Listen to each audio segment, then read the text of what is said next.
Hello and welcome to Travel Beans. I'm Emma. Behind the camera is Alex, and today we're exploring the western side of the North Coast 500.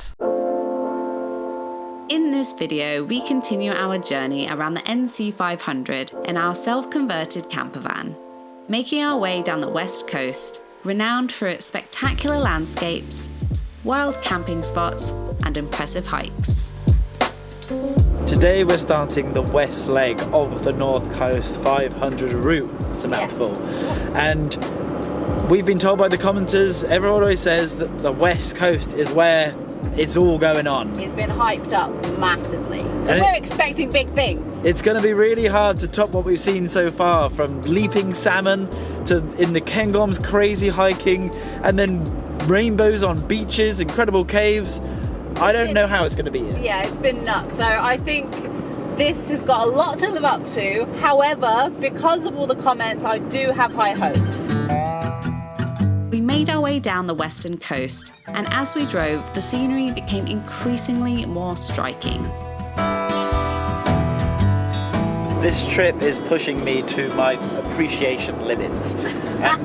After the last week or two, it's just been constant bombardment of beauty. And okay, this obviously is undeniably beautiful, but it's really hard to soak in. I think I need a couple of days just to rest in some disgusting place. If only Scotland had a couple of disgusting cities that we could see out. Do humans have a limit to how much beauty they can actually absorb and appreciate before they just can't do it anymore? Because I feel like we must be hitting that limit now. Like, it's just getting a bit much. Everything in moderation. It's overwhelming. It's like if you have takeaway every night. You can't get excited for takeaway every night, because then you don't get to go, ooh, takeaway, go on then. And and you kind of convince yourself that was a great idea. But if you have it every night, you don't get to... So Scotland's takeaway to you. Scotland has now become a takeaway. I guarantee no one has ever made that comment about Scotland before, ever. We're not. We continued driving south through what felt like endless miles of natural beauty at its finest, managing to stop off at a couple of viewpoints to soak it all in. We've just pulled over at this very unassuming car park. It just looks like a rubbishy concrete car park, but then you turn around the corner and you're greeted with this lovely stream in between the mountains here, and at the back I believe there's a waterfall, and it's going to be pretty spectacular. So we're going to keep on going. It's a little bit muddy and slippery, so we're going to see how far we can get, but hopefully we'll get to the waterfall.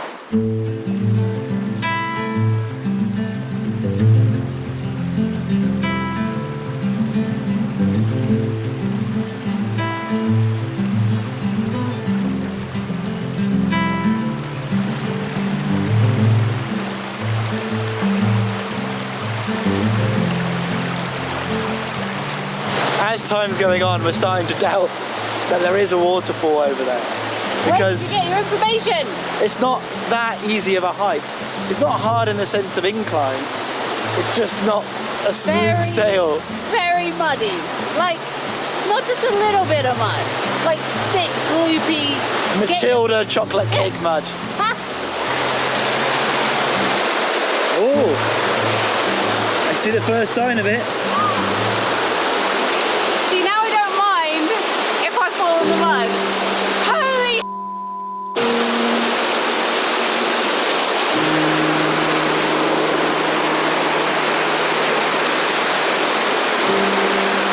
worth it. The fact that there is a bit of a resistance point in the fact that it's not easy to get here makes it all the more special, and in turn puts people off from coming, so we get to enjoy it completely to ourselves.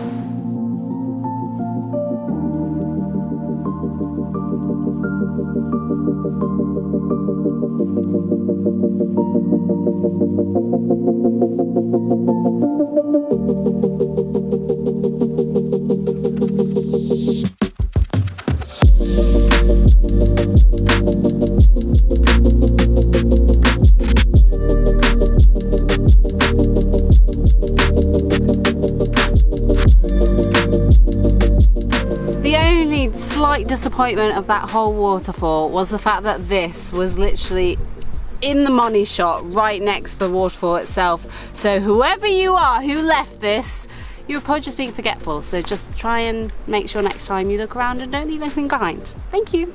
After what we were saying earlier about being all natured out and sort of finding it difficult to appreciate what we were seeing, that waterfall's given me this new like vigor and energy and excitement Yeah, for the same. rest of the trip. I saw this earlier and I wasn't that impressed. Now I love it.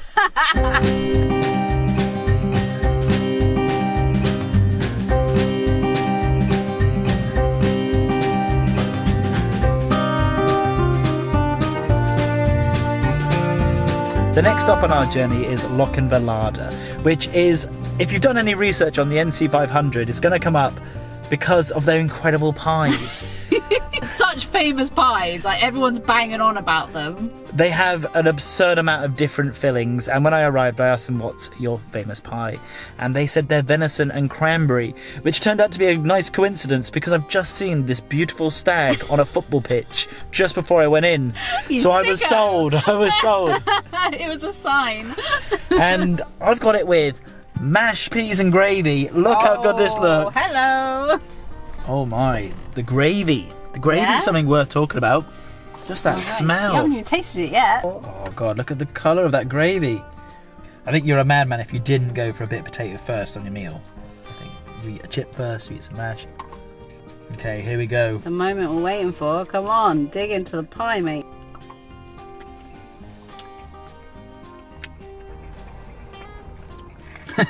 I love pies. It's like a really good pie. I don't know what I had in my mind. It's just going to be like Groundbreaking groundbreaking and different to anything I've ever had. It just tastes like a great pie. So if you like pies and you're doing the North Coast 500, it's a great stop. But don't come to Scotland for a pie. You're crazy. Like, just go to the shop, please.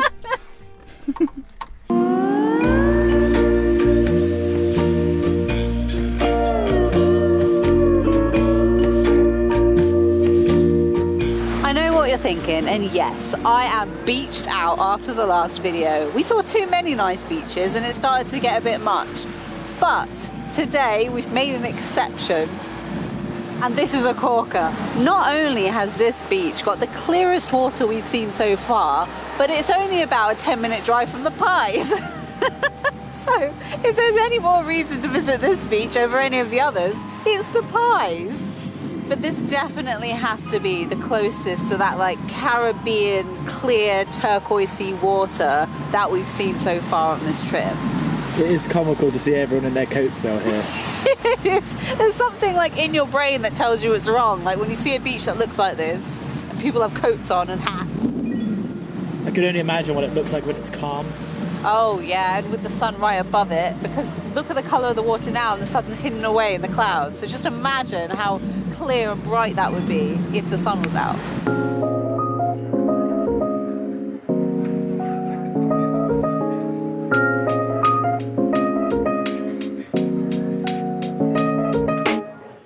We found our park up spot for the night, and it's actually a freebie, well, donation based spot.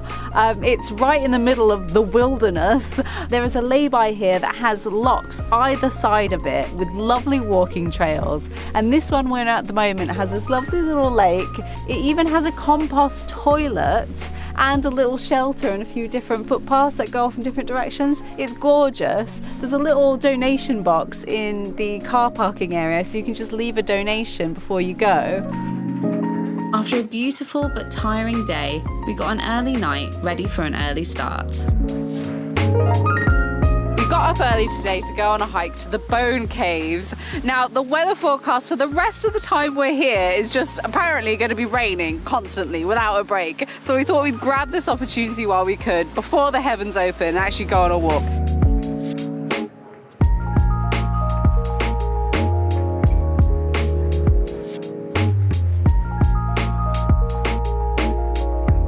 Oh, nice. I'm blowing my nose because I'm cold. I haven't got COVID. Stop judging me. Every time we do a hike, I fall for the time that it says that the hike's going to take.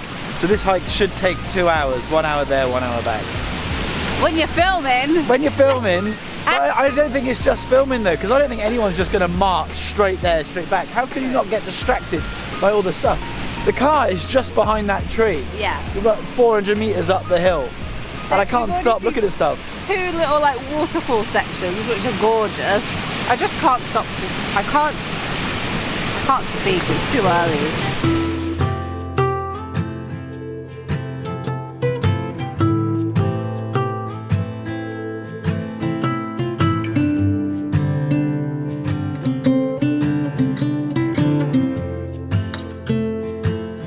Got like a Wizard of Oz moment going on. Which way do we go? It forks off to the left, to the right. Which way are we going? There is a sign. It's very weathered, so it's hard to see what it actually says. However, if you look very closely, it says Bone Caves, and I believe that was once an arrow. This says something else, like Bearag, maybe?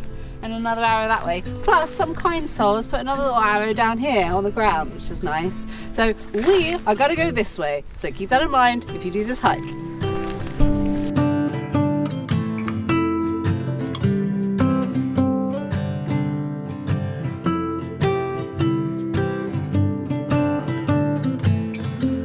Isn't it amazing how far you can actually walk in such a short space of time?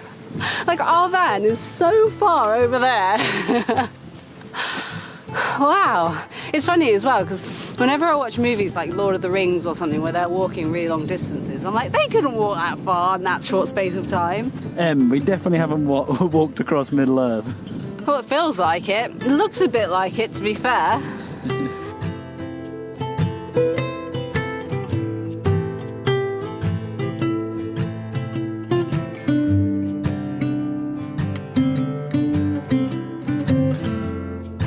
We have finally reached the Bone Caves and they are so dramatic and these views are absolutely breathtaking. The reason the Bone Caves are called the Bone Caves is because there's all kinds of animal bones that have been discovered in these caves. Most interestingly, polar bear fossils, as well as things like the lynx, the Arctic fox, the brown bear. So it really shows the diversity of the animals that would have either used these as shelters, or there's also another theory that melting glaciers actually brought the bones in here.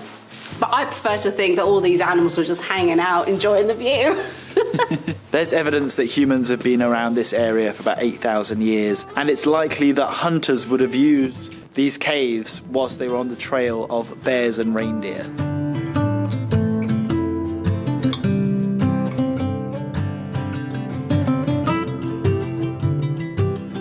This is a great cave. I wonder how far back it goes. Got my torchlight on.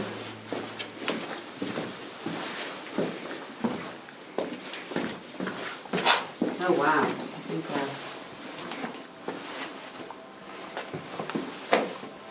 it goes all the way down there. Whoa. There are so many more caves here than I thought there would be. And they're so much cooler than I thought they would be. They're not just like tiny little caves in the rocks. They actually go in pretty deep. It feels like you get a lot for your money in terms of hiking. 1 hour and you get a lot of variety, but you get such a great payoff before you go back. Yeah, there's like something that you're working towards. Like when we went to the waterfall, it was like the payoff was at the end. When you reach the end point, it's really satisfying to get there and see the waterfall. It's exactly the same here. It's really satisfying to like get your way up the side of the valley and actually be greeted with these incredible caves. After soaking in the views and allowing our imaginations to run wild as to what it was like here all those thousands of years ago, it was time to make our way back. Guys, if you're doing this trek, make sure you stick to the path. Look at these plonkers. They're going to hurt themselves. It's proper steep, that hill. It's crazy steep. This video may not do it justice by showing just how steep, slippery and dangerous this really was. But we watched on, partly in complete shock, but mostly just to make sure that they got to the top safely. And luckily, they did.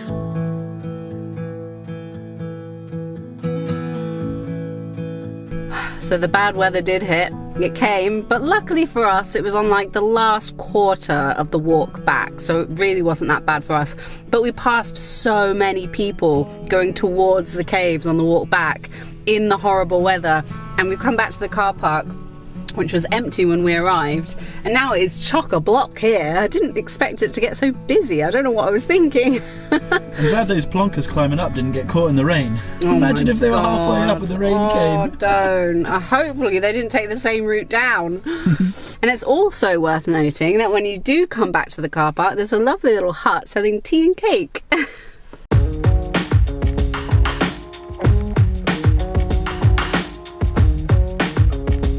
In our previous videos in Scotland, we were saying how the vastness of Scotland really reminds us of the US road trips that we've done. And there's a good reason for it now. We know Scotland and North America were all together as one continent, and this whole mountain range was actually attached to the American Appalachian mountain range before they split about 60 million years ago. So maybe that has something to do with why it looks so vast and so much like America.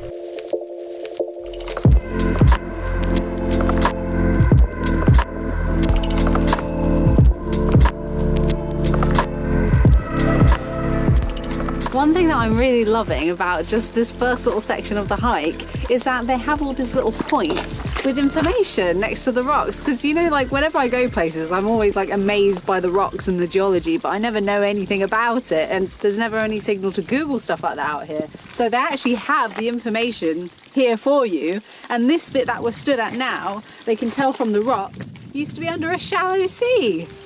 How bonkers is that? The rain got heavier as the hike went on, so we just accepted the fact that we were going to be completely soaked through and enjoyed taking in the moody, scenic views on the way back down. This pair of soggy beans are going to call it a day. So soggy. Leave in the comments down below, what have we missed from this western area of Scotland? And also let us know, what is the craziest thing you've ever seen anyone do while hiking, and does it top these crazy old people? If you like the video, give it a thumbs up, make sure you subscribe and follow us on Instagram, and nothing left to say, but thanks for watching. We'll see you next time, and beans out! Next time on Travel Beans. So where does this rank on your scenic roads that you've driven on? This has to be the best, right? Like, I can't think of anything that tops this, can you?